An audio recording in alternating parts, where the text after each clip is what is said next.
আসসালামু আলাইকুম। 2026 সালের ফেব্রুয়ারি মাসে আসছে ত্রয়োদশ জাতীয় সংসদ নির্বাচন। এই নির্বাচনকে কেন্দ্র করে আওয়ামী লীগের কি ভূমিকা থাকতে পারে এই বিষয়ে বিভিন্ন রাজনৈতিক দলের ব্যক্তি বিভিন্ন ধরনের মন্তব্য করেছেন। কে কি মন্তব্য করেছেন এই বিষয়গুলো নিয়ে আজকে আমি আলোচনা করব। আমার চ্যানেলটি সাবস্ক্রাইব করবেন। আমি প্রতিবাদী সাহার আপনাদের সামনে গুরুত্বপূর্ণ কিছু বিষয় নিয়ে আলোচনা করব। প্রথমেই আগামী জাতীয় সংসদ নির্বাচন ভণ্ডুল করার জন্য সাম্প্রদায়িক শক্তি ও পরাজিত আওয়ামী লীগ ষড়যন্ত্র করছে বলে অভিযোগ করেছেন বিএনপির স্থায়ী কমিটির সদস্য গয়েশ্বরচন্দ্র রায়। এরপরে গণ অধিকার পরিষদের সাধারণ সম্পাদক রাশেদ খান কি বলছে সে বিষয়টি নিয়ে কথা বলবো।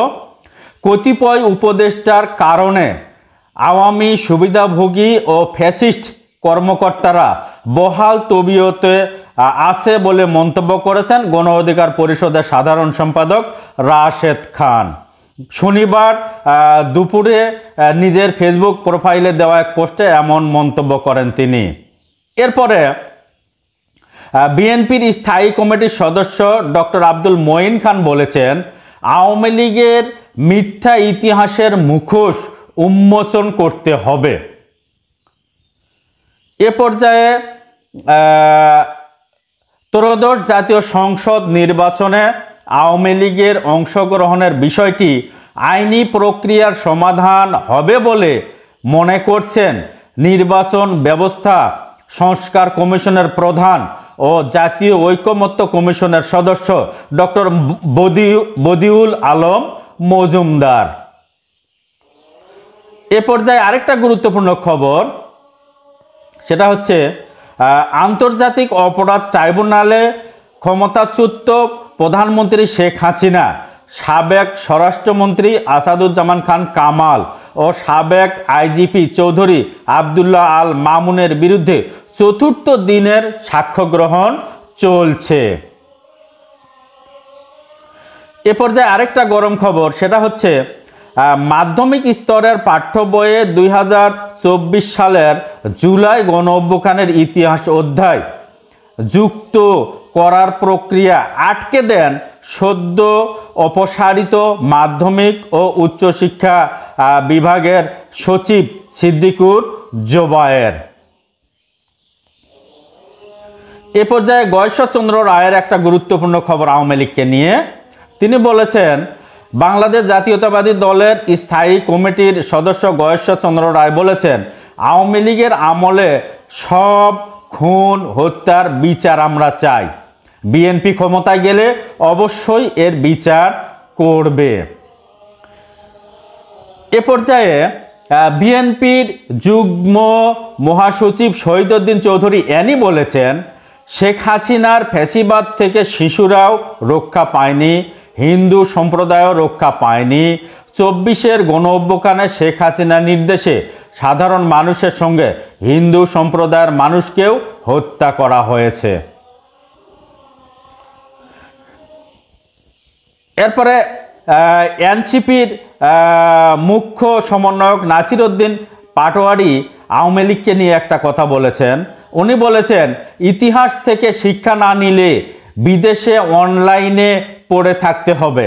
অর্থাৎ আওয়ামী লীগ যেহেতু অনলাইনের মাধ্যমে ভারত থেকে বিভিন্ন ধরনের হুমকি ধামকি দিচ্ছে, এই বিষয়ে এনসিপির মুখ্য সমন্বয়ক নাসির উদ্দিন পাটোয়ারি একটা কথা মন্তব্য করেছেন।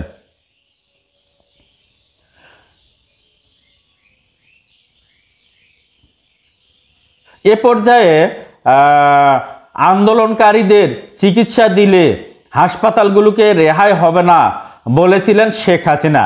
আন্তর্জাতিক অপরাধ ট্রাইব্যুনালের সাক্ষীর জবানবন্দি, অর্থাৎ সাক্ষী বলছে আন্দোলনকারীদের চিকিৎসা দিলে হাসপাতালগুলো রেহাই পাবে না বলেছিলেন শেখ হাসিনা।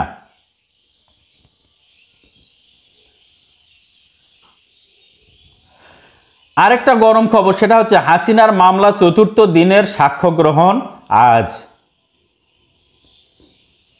শেখ মুজিব সম্পর্কে এনসিপি সভাপতি নাহিদ ইসলাম একটা কথা বলছেন।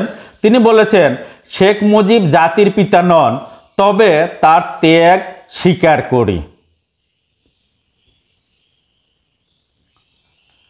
এ পর্যায়ে বাংলাদেশের বিপ্লবী ওয়ার্কার্স পার্টির সাধারণ সম্পাদক সাইফুল হক বলেছেন, এত বড় অভ্যুত্থান পৃথিবীর আর কোনো দেশের নজির নেই। ঘর থেকে বাইরে এসে এদেশের বৃদ্ধ মা বাবা রাস্তায় নেমে স্বৈরাচারের বিরুদ্ধে আন্দোলন করেছে। মানুষগুলো জীবন দিয়ে রাস্তায় নেমেছে।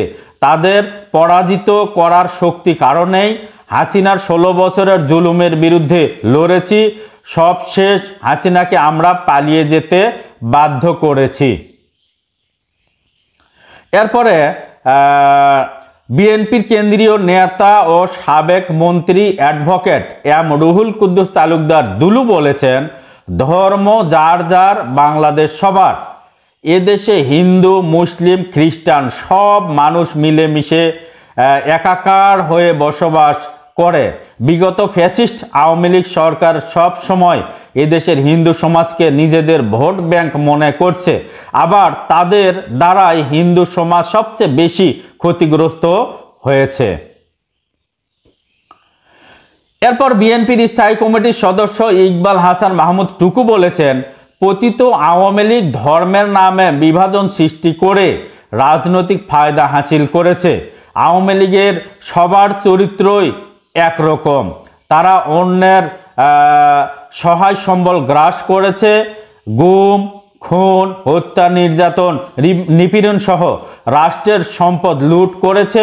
সিরাজগঞ্জের সনাতন ধর্মাবলম্বীদের বাড়িঘরে 95% আওয়ামী লীগের দুর্বৃত্তরা দখল করে নিয়েছে।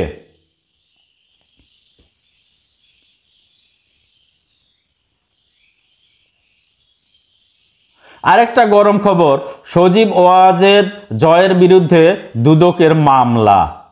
ক্ষমতার অপব্যবহার করে 60 কোটি টাকা ব্যাংকে অবৈধ অর্জন এবং অর্থ পাচারের অভিযোগে সজীব ওয়াজেদ জয়ের বিরুদ্ধে মামলা করেছে দুর্নীতি দমন কমিশন দুদক। এই বলে আমি আমার কথা শেষ করছি। আসসালামু আলাইকুম।